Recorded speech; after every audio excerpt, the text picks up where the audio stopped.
When most people think about the Battle of the Bulge, they think about Bastogne, the place where I'm currently at, and rightfully so, because in December of 1944, this small crossroads town became a center point of the fighting on the Western Front.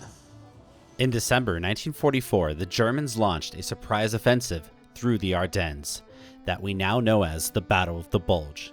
Their aim was to break the American line, cross the Meuse, and capture Antwerp, in the hope of splitting the British and American forces and forcing a political crisis in the West.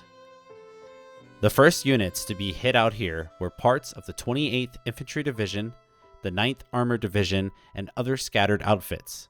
They were pushed back, fighting, delaying actions on these roads, buying just enough time for the 101st Airborne, the 10th Armored, and other reinforcements to move in. Bastogne sat on a knot of key roads, so once the Germans closed the ring, those troops found themselves surrounded in snow and in freezing temperatures, holding a shrinking perimeter under artillery and infantry attacks from all sides. For several days in late December of 1944, this small crossroads became one of the most important pieces of ground on the Western Front. If you've seen the series Band of Brothers, you'll remember on episode 6 when they're in Bastogne, the medic comes frequently to the town to get medical supplies and meets that nurse at the aid station. Well, that's based off a true story. However, it wasn't at a church, it was actually down the road from the square. On the 24th of December, 1944, the Germans bombed the city of Bastogne, and a bomb hit directly onto the aid station, killing over 30 US wounded and 1 volunteer nurse. That nurse's name was Renée. That's portrayed in the series Band of Brothers. Like I mentioned though, it isn't at the church like it is in the series. It's just a short walk down the street from the main square.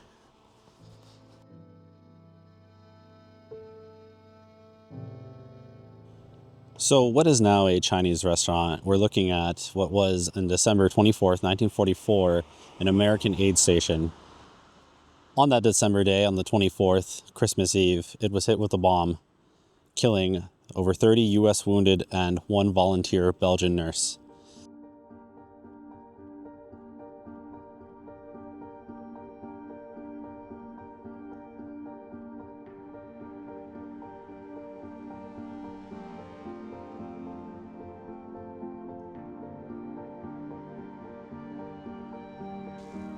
So behind me is one of the most fantastic museums I've ever been to, that of the 101st Airborne Museum here in Bastogne.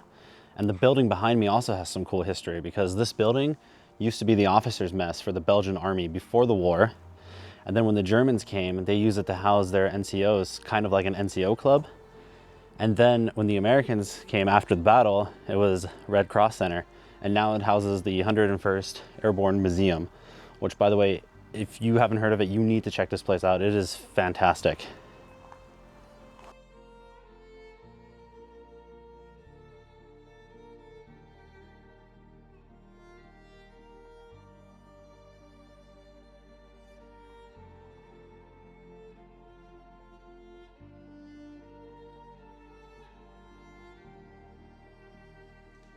So this museum has several different displays depicting different scenes from the battle. Like here, for an example, is depicting a aid station, and we can see the chaos that was going on. Here we have surgery happening. Over there we see a German POW waiting to be treated with his POW card on his neck.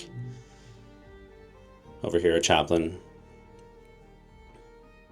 Yeah, it's just one of the really amazing things about this museum. They really put a lot of effort to depict the battle, and if you're in the area, you need to see this. This is a must go. Over here we can see displayed some of the weapons that would have been used during the battle on both the Americans and the German side. Here we have the M1 Garand, the Thompson down below. Up here with the MP40, the Gewehr 43, and the Sturmgewehr 44.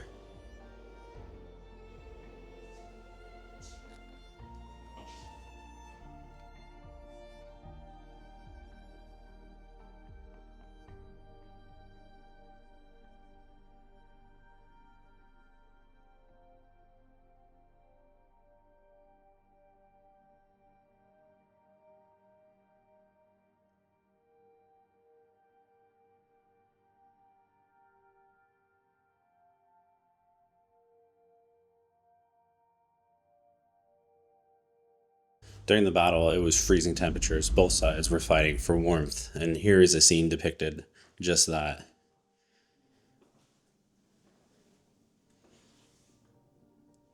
You have the Americans storming into the basement with a casualty there. The American soldier bayoneting a German, and the other guy surrendering.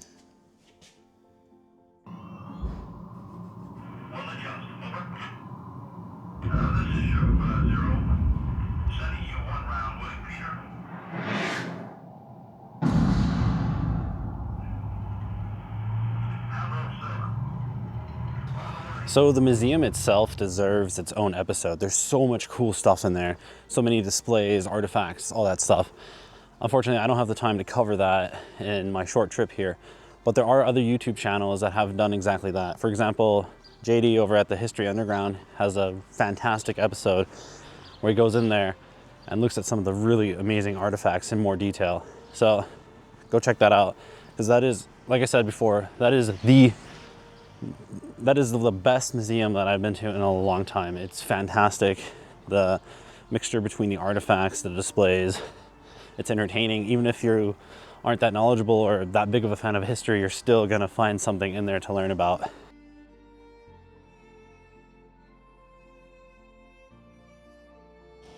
So behind me is one of the most unique bars here at Bastogne, called the Nuts Bar. The owner has met countless veterans, has pictures of every veteran he met or their family, and has a story, a really cool story about Vincent Speranza and his famous beer run here in Bastogne. And I'm gonna let him tell that story. But if you're here in Bastogne, in the main square, the bar Les Nuts. Today we talk about my friend Vincent Speranza. The story of about this glass, it's an helmet. And this story is about him because in the Second World War, Vince wanted to visit a friend of him in the hospital in Bastogne. Please, Vince, give us some beer, give us some, try to fund it.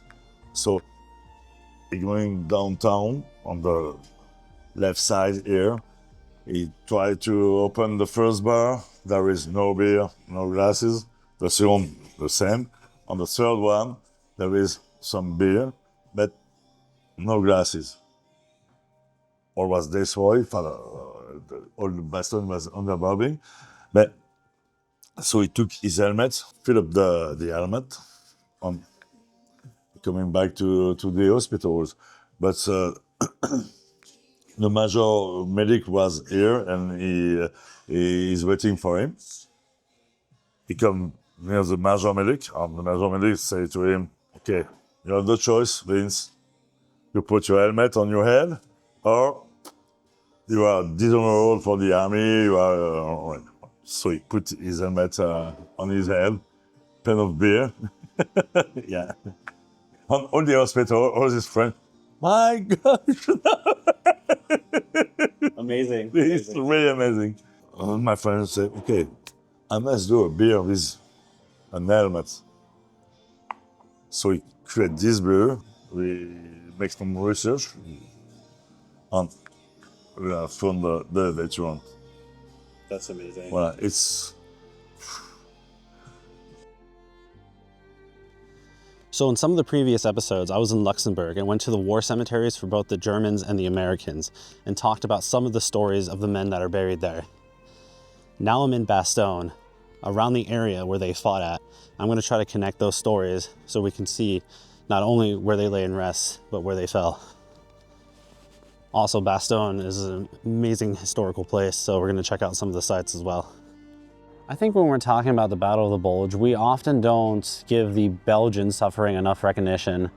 And here's a plaque for exactly that.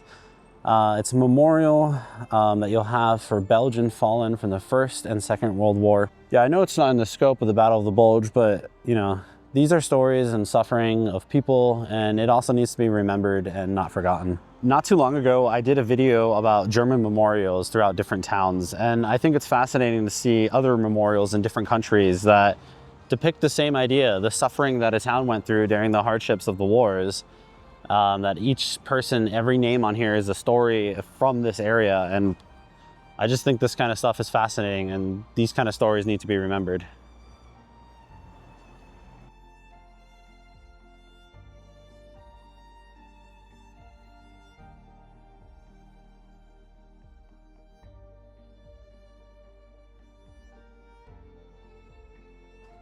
When we think about Bastogne, we think about the Second World War. But if you come here, make sure to check out some of the other sites in the city, like this tower behind me. It's the last remaining medieval fortification, built originally in 1332. And Bastogne is just a really beautiful town, and it's really cool to be here. So make sure you check out some of the sites in the town as well if you get the chance. Bastogne was a city that was made famous around the world through the Battle of the Bulge. And today it is a city of vibrant culture that has immense historical importance. This is just one of the videos of my Luxembourg and Belgium trip, looking at the German and American war cemeteries in Luxembourg and just outside of the village of Foy. So make sure you check out those videos as well as we get a broader picture. I'll be connecting some of the stories that we talked about at those American and German cemeteries on location at the battlefields where they fought and fell. So make sure to stick around and check out those videos as well. And until then, I will see you guys in the next one.